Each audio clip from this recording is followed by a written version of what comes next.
Teachers protest करने आते हैं उनसे कह देते हैं कि तुम ना मर दो, तुमने वर्दी उतार दी। मुझे नहीं लगता ये सही हो रहा है। ये फंडामेंटल राइट का वॉल्यूशन है। ये इंटेल इनको कहाँ से मिलती है, और मिलती भी इतनी जल्दी प्रोटेस्ट के लिए क्यों मिल गई? ये पहलगाम में कितनी सिक्योरिटी क्यों नहीं? बच्चे रात में 8 बजे तक सेंटर में थे, 8 बजे तक जिनको बाहर नहीं निकलने दिया, फोन भी नहीं देनी है। 3 शिफ्ट के बच्चे एक साथ भगदड़ में दब रहे थे वहाँ। जो भी स्टूडेंट लीडर्स हैं उनको सामने आना चाहिए। जब सब अगर दबी जाएंगे सरकार से तो बोलेगा कौन? सिक्योरिटी इस लेवल की है कि मैं वहाँ से यहाँ तक आया हूँ तो 10 ट्रक खड़े हुए हैं। अगर एसएससी का प्रोटेस्ट होता तो इसको व्यापक तौर पर कुचला जा सकता था। बिल्कुल कुचलने की सारी तैयारी थी। कौन? ये बच्चों के लिए तैयारियां हैं। ये बच्चे इनमें बैठ के जाएंगे।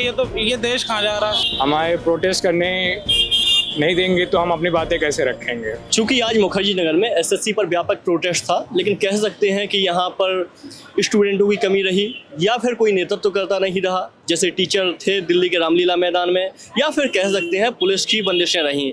कुछ भी कारण हो सकते हैं, लेकिन कह सकते हैं एसएससी का ये प्रोटेस्ट शुरू ही नहीं हो सका। तो आइए अपने एक साथी से बात करते हैं कि आखिर ये मुखर्जी नगर में इस प्रोटेस्ट को कैसे देखते हैं। जी, आपका नाम? मेरा नाम ऋतुराज सिंह है। मैं एडवोकेट ऋतुराज सिंह, और मुझे नहीं लगता ये सही हो रहा है, क्योंकि ये फंडामेंटल राइट का वॉल्यूशन है। हमें प्रोटेस्ट करने का अधिकार है, तो लेकिन यहाँ पे पुलिस प्रोटेस्ट होने से पहले ही आ गई है। मैं ये पूछना चाहता हूँ कि ये इंटेल इनको कहाँ से मिलती है, और मिलती भी इतनी जल्दी प्रोटेस्ट के लिए क्यों मिल गई? ये पहलगाम में कितनी सिक्योरिटी क्यों नहीं थी उसके रिगार्डिंग? और क्योंकि आज एसएससी के प्रोटेस्ट को लेकर रोकने के लिए पुलिस ने काफ़ी यहाँ पे चाक चौबंद व्यवस्था कर रखी थी। तो आपको नहीं लगता कि एसएससी प्रोटेस्ट इसी चाक चौबंद व्यवस्था में ही गुम हो गया? बिल्कुल गुम हो गया। जब किसी बच्चे को यहाँ पे खड़े होने का, प्रोटेस्ट देने का ही राइट नहीं दे रहे हैं। आर्टिकल 19(1)(b) शायद यही है, राइट टू प्रोटेस्ट देता है सब लोगों को। पीसफुल प्रोटेस्ट सब लोग कर सकते हैं, असेंबल हो सकते हैं, कोई आर्म्स नहीं होने चाहिए ना। यहाँ बच्चों के पास क्या है? सिर्फ पीसफुली आके अपना बैठना था।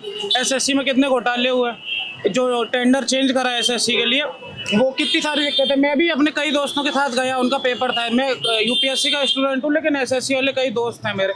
बहुत बार पेपर कैंसिल हो गया था अभी तो बीच में, क्योंकि नेट नहीं चल रहा था। ये कोई रीज़न नहीं है। बच्चे रात में 8 बजे तक सेंटर में थे, 8 बजे तक जिनको बाहर नहीं निकलने दिया, फोन भी नहीं देनी है। 3 शिफ्ट के बच्चे एक साथ भगदड़ में दब रहे थे वहाँ पे। मैंने चूंकि आप एसएससी के स्टूडेंट नहीं है, यूपीएससी के स्टूडेंट है, फिर भी मुखर्जी नगर में आप रहते तो आपका एक नजरिया बनता है यहाँ को लेकर कि किस तरीके से बच्चे तैयारी करते हैं। तो क्या लग रहा है कि आपको यहाँ पे दोबारा प्रोटेस्ट देखने को मिल सकता है? चूंकि आज तो प्रोटेस्ट नहीं हो पाया, लेकिन आगे हो सकता है क्या? दोबारा प्रोटेस्ट देखने को मिल भी सकता है और मिलना भी चाहिए। जो भी स्टूडेंट लीडर्स हैं उनको सामने आना चाहिए। जब सब अगर दबी जाएंगे सरकार से तो बोलेगा कौन?